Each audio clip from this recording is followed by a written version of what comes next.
Welcome back for day 2. Got the main frame finished up yesterday, as you saw. Unfortunately, while we were building, and thanks to one of the subscribers this morning, they commented, I think in my zest of changing measurements as we were putting this thing together yesterday, neglected the 18 to 19 inch measurement between the lower arms and the top link arm. So we attached our connection point to the top of the frame, and what we need to do now is we just need to weld in a piece across just a little bit down, about 18 inches from the bottom link pins, and that should give us the proper distance on our 3-point hitch. And then after that we can sand it down, throw some paint on it, and we can start using it once we build an inside frame. So stick around today and let's see what we can do to fix this up and finish the product. Thanks.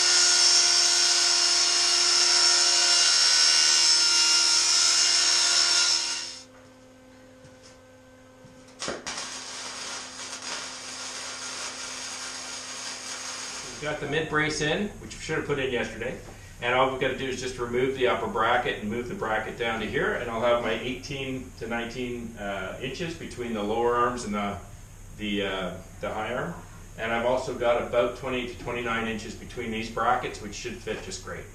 All right.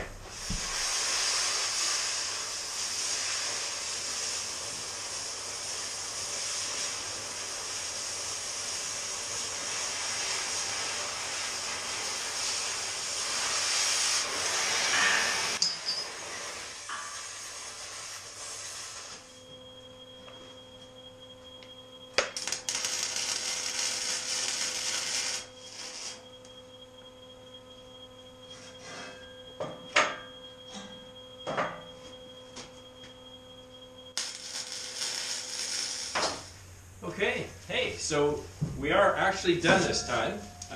Little premature yesterday on the part 1 video. Just a couple of things I wanted to mention. We got her all finished up now. What had happened, which is a classic rookie mistake, is we started off building it to a certain dimension, and while we were building it, I changed my mind a few times, and of course in the course of doing that, I kind of forgot about the 18-inch measurement between the top link and the lower links. So what I'm going to do is I'm going to grab a grinder and a brush. I'm just going to try to brush off all of the dirt and the scum off of the sides of this thing, get it ready, and then paint it up with a little trim clad just to try to make it look a little prettier. And then we're going to let her dry, and then I'll have to think about part 3 and what I'm going to do as far as building out the inside of it. Thanks for sticking around. Let's see.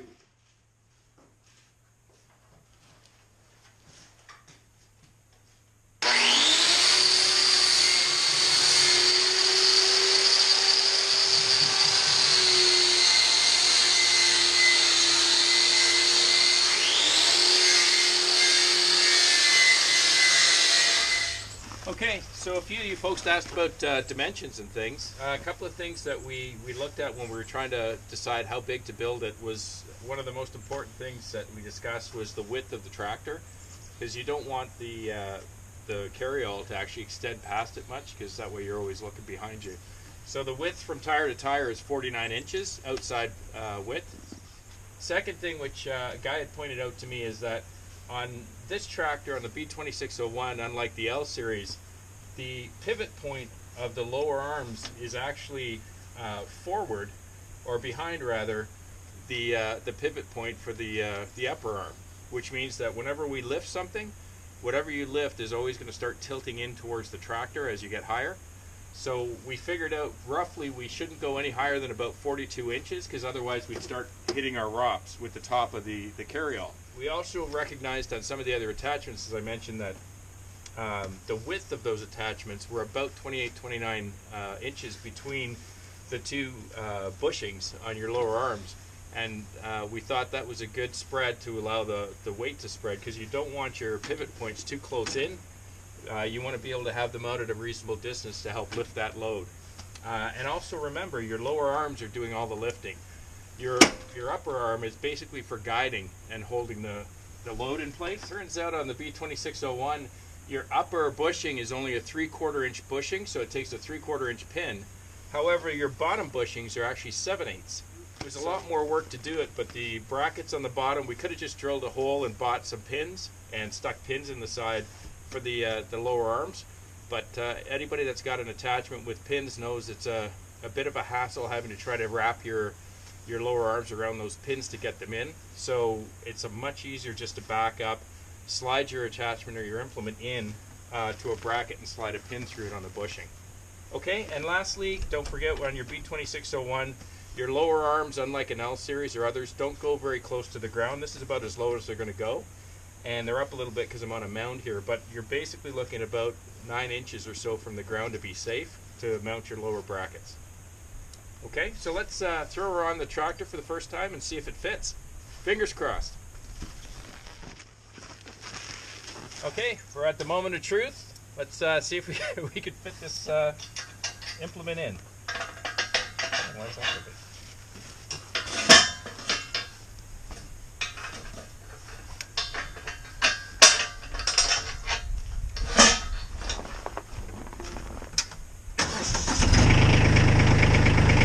Okay, she all hooked up nice.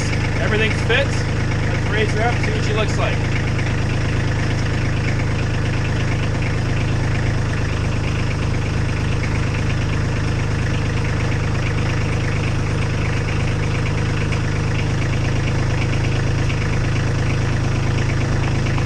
Okay, that's at the max.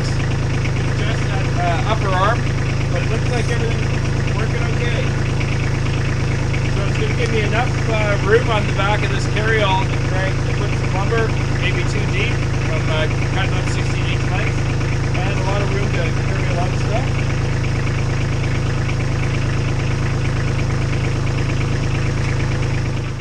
Okay, she's all finished up. She's ready for paint. And next step after that is to figure out how we want to design the inside of this, what type of wood we want to use, how wide we want to do it. Let's get it painted. Thanks for sticking around.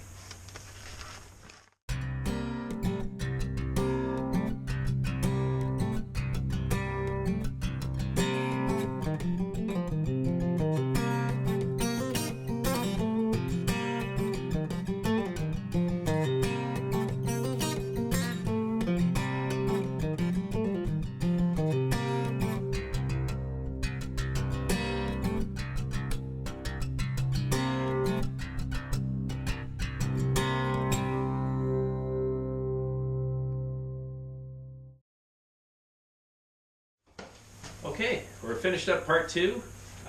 She's totally painted and drying now with some trem clad. Really looks nice. Almost looks like I bought it out of a store. So a few last comments for you folks. A couple of people have already asked about dimensions. So just so you know, we are 42 by 40 by 32 wide. This is the back. Obviously there's your 3-point hitch brackets. So we're 40 high, we're 42 out, but remember we've got a 3-inch piece of C-channel which is mounted on top, which is going to give me about 39 inches. By the time I put some wood in there and lose an inch or two, I'm down that I should have enough room in the back to, as I mentioned before, to load a couple of different sets of logs. The 3-point hitch, very important. B2601, need to get your bottom brackets at least 9 to 10 inches off the ground. I'd say 10 inches, that's what we did, because a lot of times you're going to have uneven ground.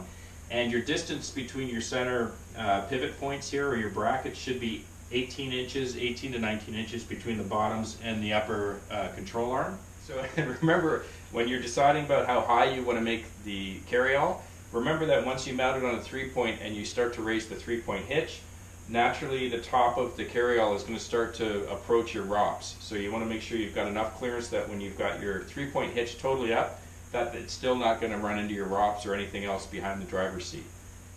Okay, remember that the width from the outside measurement of both of your back tires is 49 inches. So the 32 inches here is going to allow us to play with some wood and decide how wide I want to make it. Always best, I think, as I've heard, is that you don't want the carryall to extend out past the width of the tractor. So that will finish up part 2. She's all painted up and drying. Thanks a lot for hanging around. Guys, have a great week, and we'll see you again for part 3.